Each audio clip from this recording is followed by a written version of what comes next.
साईराम समस्त को मोर प्रणाम। आज मु आरंभ करुच्ची साई सचरितर पंचदश अध्याय। आमे से आज पढ़ा नारदीय कीर्तन पद्धति, चोलकरंकर बिना चीनी चाहा और दुई झिटिपिटी मिलन कथा। पाठक मानकर स्मरण थिबो जे शिरडी रे रामनवमी उत्सव पालन कथा षष्ठ अध्याय रे वर्णित होईछि। एही प्रकारे आरंभ हैला एवं प्रथम वर्ष ही एही अवसर रे कीर्तन करिबा पई गोटे भल हरिदास दल मिलिबारे कौन सबु समस्या उपुजिला ताहार मध्य वर्णना करा जायछि। एही अध्याय रे दासगणु कीर्तन पद्धतिर वर्णना करा जिवो। साधारणतः हरिदास माने कीर्तन करिबा समय रे एक लंबा अंगरखा बा शरीर आवृत करिबा भली पोशाक पिंधि थांती। मस्तक रे सेमाने पगड़ी पिंधुथले एवं एक लंबा कोट तथा भीतर जामिज पिंधुथिले। कांधरे एक उत्तरीय पकाउथिले और चिराचरित अभ्यास स्वरूप एक लंबा धोती पिंधुथिले। थरे ग्राम रे कीर्तन करिबाकू जाउथिबा समय रे दासगणु मध्य उपरोक्त वेशभूषा रे सज्जित होई बाबा को प्रणाम करने गले। बाबा तांको देखि कहिले, अच्छा दुल्हा राजा कौन जुआई पुओ एही प्रकार वेशभूषा होई कुआड़े जाउछ? दासगणु उत्तर देले, कीर्तन निमंते। बाबा तांको पचारिले जे कोट उत्तरीय एवं पगड़ीर आवश्यकता कौन? एहाकू एबे मो सम्मुखरे ओह्लाई दियो। एही शरीर रे एसबु धारण करिवार कौनसी आवश्यकता नहीं। एहा परे दासगणु एही वस्त्र आउ केबे परिधान करि नथिले। ताहा परठारु कटी देश उपरकू शरीर अनावृत रखी गलारे एक माला पकाई करताल धरी से कीर्तन करुथिले। एहा जदियो हरिदासंक प्रचलित पद्धति अनुरूप नुहे तथापि शुद्ध और पवित्र अटे। कीर्तन परंपरार जनक नारद मुनि कटिदेश उपरकू मस्तक पर्यंत कौनसी वस्त्र धारण करुनथिले। हाथ गोटे बीणा धरी कीर्तन करी से त्रिलोक घूरी बुलुथिले। बाबांकर कीर्ति पुना एवं अहमदनगर जिले में व्यापी सारिथिला। नाना साहेब चंद्रकरक प्रचार तथा दासगुणुଙ୍କ मधुर कीर्तन द्वारा ताहा कोंकण पर्यंत व्यापीगला। एहार प्रधान श्रेय दासगणुଙ୍କର। भगवान तांको सर्वदा सुखी रखंतु। से तांकर अनुपम मौलिक कीर्तन जरिया रे बाबा को घरे घरे पहुँचाइले। श्रोता मानक रुचि प्रायतः भिन्न भिन्न होइथाए। काहाकू हरिदासंक पांडित्य, काहाकू भाव, काहाकू गायन शैली, काहाकू लघु मंतव्य तथा काहाकू वेदांत चर्चा एवं आउ काहाकू ताहार प्रधान कथा मान रुचिकर मन होइथाए।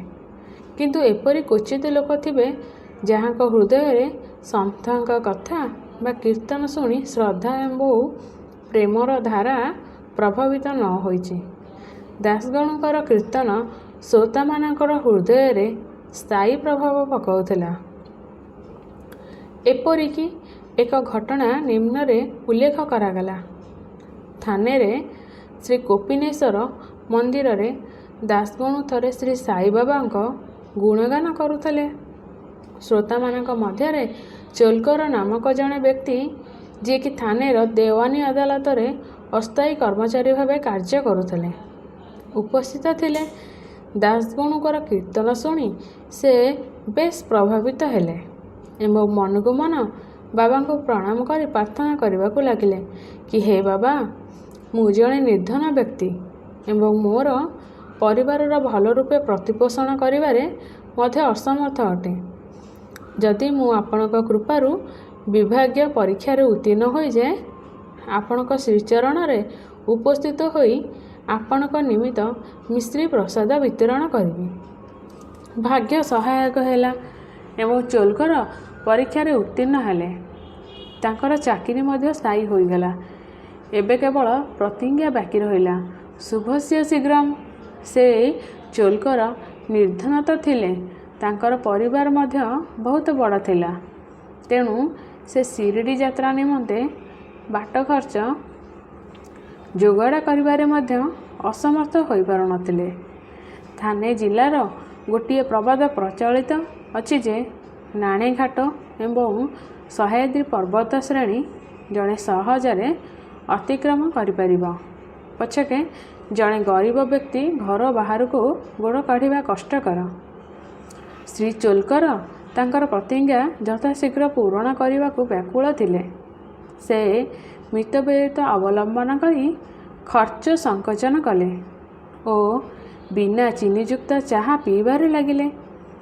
କିଛି ଦିନ ପରେ କେତେକ ସାମଗ୍ରୀ ଏକାଠି କରି ଶିରିଡ଼ି ବାହାରିଲେ।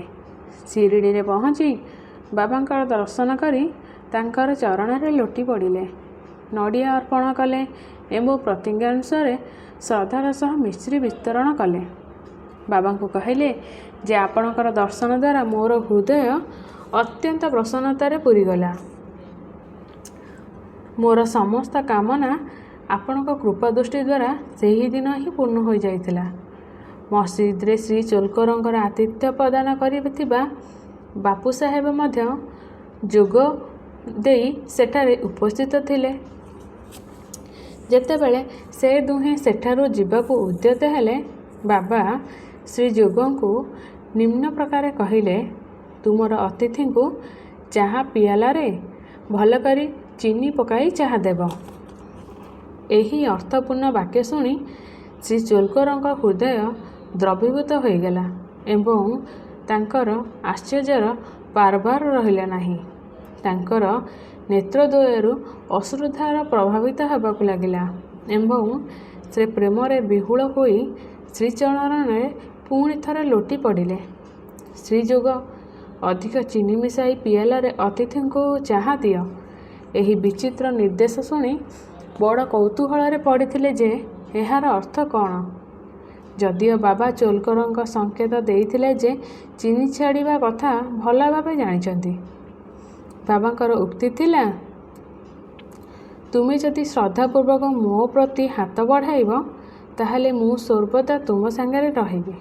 ଯଦିଓ ମୁଁ ସଶରୀରେ ଏଠାରେ ଅଛି, କିନ୍ତୁ 7 ସମୁଦ୍ର ସେପାରିରେ ଘଟୁଥିବା ଘଟଣା ସମ୍ପର୍କରେ ମୋତେ ଅବଗତ ଅଛି।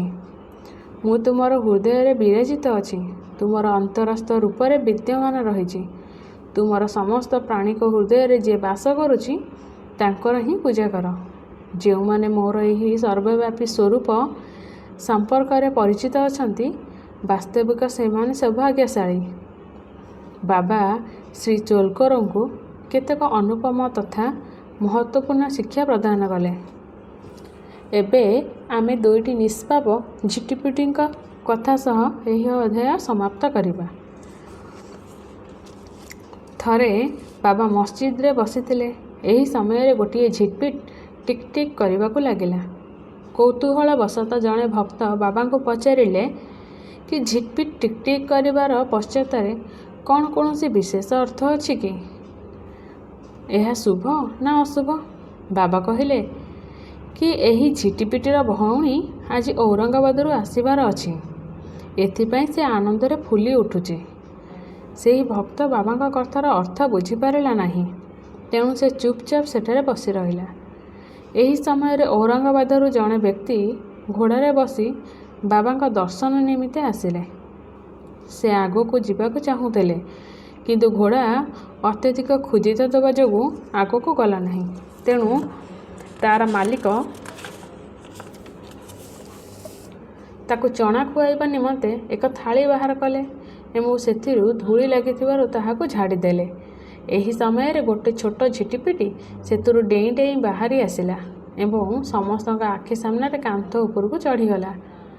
ବାବା ପ୍ରଶ୍ନ କରିଥିବା ଭକ୍ତଙ୍କୁ ଧ୍ୟାନ ସହକାରେ ଲକ୍ଷ୍ୟ କରିବାକୁ କହିଲେ। ଝିଟିପିଟିଟି ଗର୍ବର ସହ ନିଜର ଭଉଣୀ ପାଖରେ ପହଞ୍ଚିଗଲା।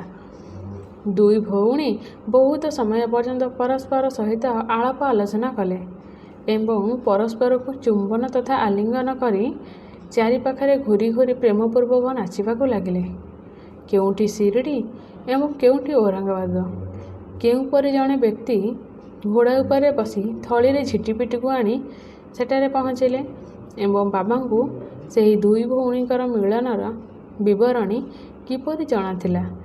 ଏହିସବୁ ଘଟଣା ନିଶ୍ଚୟ ଆଶ୍ଚର୍ଯ୍ୟଜନକ ଏବଂ ବାବାଙ୍କ ସର୍ବବ୍ୟାପକତାର ପରିଚାରକ। ଯିଏ କେହି ଅଧ୍ୟାୟ ଧ୍ୟାନ ସହକାରେ ପଠନ ଏବଂ ମନନ କରିବେ, ସାଇ କୃପାରୁ ତାଙ୍କର ସମସ୍ତ କଷ୍ଟ ଦୂର ହେବ ଏବଂ ସେ ପୂର୍ଣ୍ଣ ସୁଖୀ ହୋଇ ଶାନ୍ତି ଲାଭ କରିବେ। ଶ୍ରୀ ସଦ୍ଗୁରୁ ସାଇନାଥ ପ୍ରଣାମସ୍ତୁ। ଶୁଭମ୍ ଭବତୁ। ଓମ୍ ସାଇରାମ, ଓମ୍ ସାଇରାମ, ଓମ୍ ସାଇରାମ।